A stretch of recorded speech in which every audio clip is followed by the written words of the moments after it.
ఈరోజు ఛత్తీస్గఢ్లోని నారాయణపూర్ జిల్లాలో జరిగినటువంటి ఎన్కౌంటర్లో సుమారుగా 27 మందిని మావోయిస్టులను కూడా ఎన్కౌంటర్ చేశారు కేంద్ర భద్రతా బలగాలు. సో దీంట్లో ముఖ్యంగా చెప్పాలంటే కేంద్ర ప్రధాన కార్యదర్శి హోదా ఉన్నటువంటి వ్యక్తి కూడా మరణించడం జరిగింది. అంటే ఈ ఎన్కౌంటర్లో తను చనిపోవడం జరిగింది. సో ప్రస్తుతం మనతో పాటు ప్రొఫెసర్ హరగోపాల్ గారు ఉన్నారు. సో వారితో మాట్లాడు. ఒక అగ్రనేతను చంపడం కానీ అగ్రనేతను ఎలిమినేట్ చేయడం అంటే ఇవాళ టెక్నాలజీ విపరీతంగా పెరిగింది.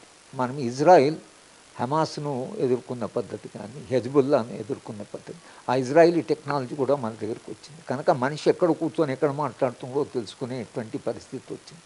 బహుశా ఈ ఆదివాసీ ఉద్యమాలకి తర్వాత లేదా ఉద్యమాలకు మద్దతు ఇస్తున్నటువంటి పార్టీలకి ఆ టెక్నాలజీని తట్టుకునేటువంటి శక్తి లేదు.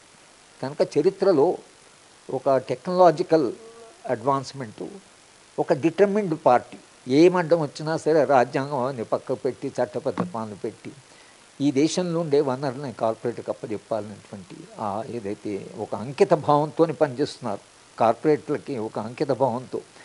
కనుక మీరు కేంద్ర ప్రభుత్వం యొక్క వైఖరి చూసినా, వాళ్ళు మాట్లాడే పద్ధతి చూసినా, ఈ తొందర ఏదైతుందో ఇది అయితే మాలాంటి వాళ్ళకి ఏమిటంటే చరిత్ర కాస్త చదువుకున్న వాళ్ళకి రాజ్యము ఇట్లా ఏ ప్రమాణాలు పాటించకుండా రాజ్యాంగం యొక్క ప్రమాణాలు పాటించకుండా రాజ్యాంగాన్ని పక్కకు పెట్టి చట్టబద్ధ పాలన పక్కకు పెట్టి రాజ్యము ఇలా ముందుకు పోవడం ఏదైతుందో ఇది పార్టీ నిజంగానే మావోయిస్ట్ పార్టీ మొత్తంగా అసలు పోవచ్చు, ఎందుకంటే అగ్ర నాయకుడే తీసారా పోవచ్చు.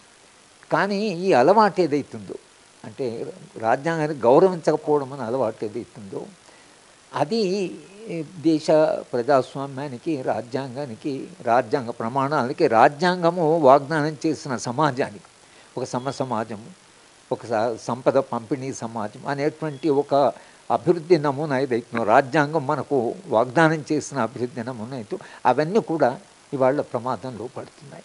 కనుక సమాజం ఆలోచించవలసిన అంటే సరే ఈ ఉద్యమం పోయింది, ఈ ఉద్యమాన్ని వాళ్ళు అణిచివేశారు అనుకుందాం. కానీ ఈ దేశాన్ని ఎటువైపు తీసుకుపోతున్నట్లు, ఈ దేశము భవిష్యత్తులో ఎలాంటి సమాజాన్ని నిర్మించాలనుకుంటున్నారు, రాజ్యాంగం చెప్పిన సమాజం ఏంటి, మనం ఎలాంటి సమాజం నిర్మించాలి. సంపద పెరిగింది అనుకోండి, అమెరికాలో కూడా చాలా సంపద పెరిగింది, కానీ బోల్డ్ అన్ని సమస్యలు ఉన్నాయి అమెరికాకి.